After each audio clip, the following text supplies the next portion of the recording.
Donc nous avons démarré effectivement l'enseignement en ligne ici à l'UCB pour l'année académique 2019-2020. Peut-être pour un bref rappel, nous nous sommes encore retrouvés ici avec la presse. C'était le vendredi 1er mai et c'était pour annoncer justement que nous avions cette volonté de pouvoir organiser l'enseignement en ligne. L'enseignement en ligne pour, disons, pallier la difficulté d'enseigner en présentiel à la suite de la pandémie du coronavirus qui, comme nous le savons, toutes les activités dans le monde entier aujourd'hui et dans notre milieu en particulier.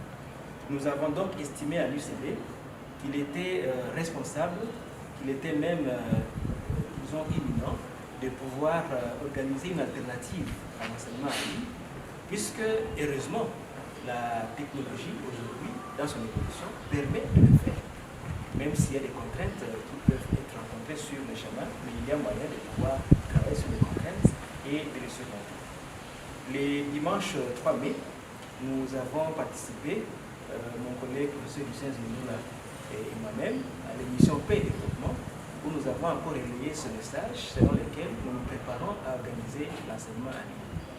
À l'occasion de ce point de presse du 1er mai et dans l'émission Paix et Développement, nous avons lancé le message principal de demander à tous les acteurs concernés, les parents, les étudiants, les enseignants, tous les acteurs qui peuvent apporter une contribution, de pouvoir en tout cas nous aider à rendre cette initiative effective et à en faire une réalité pour que nous puissions donner une chance de poursuivre la formation, même si nous sommes dans un contexte difficile de corona. Nous comprenons progressivement en fait que nous devons apprendre à vivre avec. Et à l'université, nous avons compris que nous devons apprendre à enseigner, à faire la recherche, même en contexte Covid. Alors aujourd'hui, nous vous invitons de nouveau pour dire que le rendez-vous qui avait été annoncé est maintenant, disons, réel. Depuis le lundi 25 mai, nous avons effectivement commencé les cours dans toutes les promotions et facultés de l'Université catholique de Bukavu, sous les modes d'enseignement en ligne. L'étudiant, même quand il y aura des vidéos, ne sera jamais dérogé du devoir de faire un travail personnel. Je préfère le dire maintenant. Ce n'est pas dynamique. Ça va évoluer en s'améliorant parce que chaque jour, chaque étape, on fait une évaluation. Le forum ou le chat, c'est d'abord il y a une dimension verticale, interaction entre les professeurs et les étudiants, mais on encourage aussi une interaction entre les étudiants. Si ça arrive qu'à un moment donné, la connexion Moodle ne marche pas bien, pour cette partie horizontale entre étudiants, et que l'auditoire crée un groupe WhatsApp pour contribuer à échanger des informations, d'éléments, des références, des sites web entre étudiants, je pense que c'est un complément, c'est un plus. Parce que vous savez, avec WhatsApp et tous les réseaux sociaux, le problème c'est l'usage qu'on en fait. Si ces mêmes étudiants, à qui il arrive quelquefois d'échanger des éléments pas très catholiques, commencent à s'envoyer des équations, je serais très content qu'ils le fassent. Donc ça peut être un bon complément, mais comme dit le vice-recteur, c'est que nous sommes capables de contrôler. C'est ce qui a été fait au niveau de la plateforme Moodle. Ça, on est capable de dire que voilà, pour tel cours, l'interaction prof-étudiant, ça va, mais on sent qu'entre étudiants, ça ne marche pas encore. Donc c'est bon, mais ça ne suffit pas.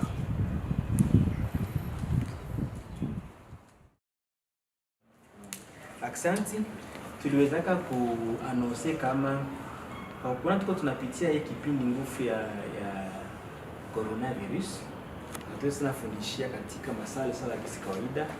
Tuliona kama ni vizuri kutafuta nyingine namna ya kuendelesha masomo, ndio tuliita enseignement en ligne, kusema kufundisha kupitia mtandao wa internet. Na tuliongea juu ya hiyo, tukaomba watu wote wenyewe wanahusika na hii mambo wasaidie kwa gisi masomo yaendelee vizuri. Kusema wazazi, walimu, wanafunzi na wote wenyewe wanaweza kusaidia. Sasa tangu siku 25 ya hii mwezi, le 25 Mei, tulianza kawaida kabisa kufundisha mwa hii njia ya mtandao wa internet kupitia hii tunaita mkifransa platform Moodle. Na tulipenda kuongea na nyinyi kwa kusema kama hiyo masomo ilianza kikweli, ilianza kabisa, wanafunzi uko tayari, walimu uko tayari, matieri yenyewe wanapaswa kufundisha iko tayari. Kwa leo mwanafunzi anaweza ingia pale kwa internet, anafungula, anaona somo lake, anaona walimu wake, anaona na matieri yenyewe walitayarisha, na wanapata occasion ya kuzungumza juu ya hiyo matieri vile.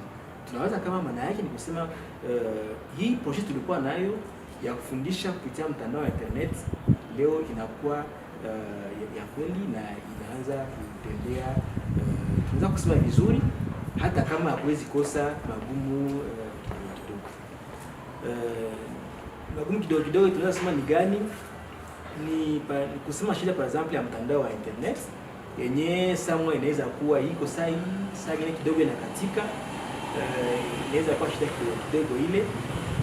Kuna wanafunzi wenyewe labda mpaka sasa hayaweza kujiandika kwa hiyo platform ya Moodle, lakini ngambo ya masomo kuna hiyo ofisi yenyewe iko inajikaza kutatua hiyo problem polepole, na wanafunzi kwa wanaingia kila siku, mambo iko ndio inakuja kwa mstari polepole.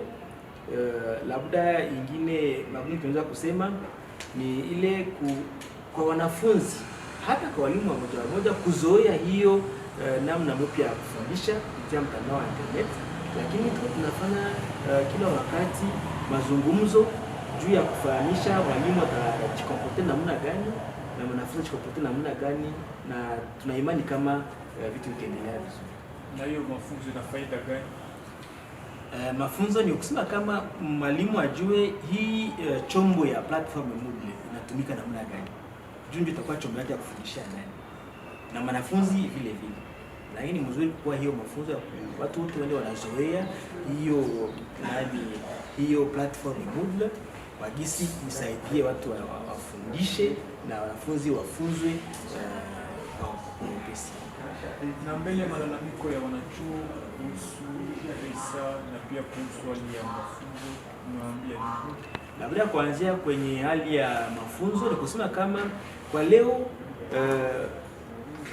tulisema kama kuna kwa paka bami nyesha deja kuwa realize, kusema matieri iko tayari, walimu wapo tayari na wanaweza kuishange na wanafunzi, na hiyo matieri ya kutilia leo kwenye mtandao unaweza ipata leo, kesho, hata kisha hata miezi iko pale tayari, tunaweza kuipoteza.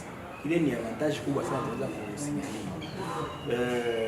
Ingine avantage ni kusema wewe mwanafunzi unaweza ongea na mwalimu sahi ama siku utakuwa na wakati juu ya ile neno yenyewe alitia kwenye mtandao.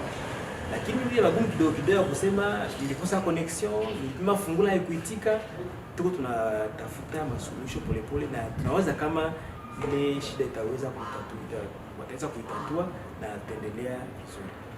Kwa kuhusu malipo, tulisema kama mpaka saa hii hatuna decision fulani kuelekea malipo.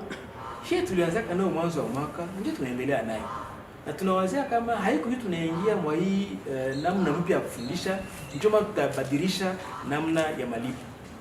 Na kwa wanafunzi tunawazia kama kuna hiyo sacrifice fulani alikuwa anaweza kufanya mbele, sawa gisi kulipa transport, sawa gisi kuweza kutika wakati ya pause.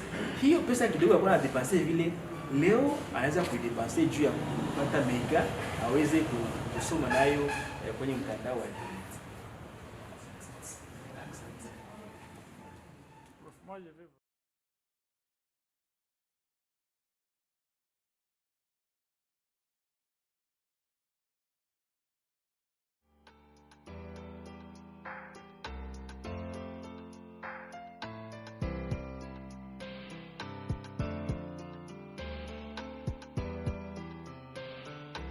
N'oubliez pas de liker notre chaîne YouTube et de cliquer sur la cloche afin de recevoir nos notifications.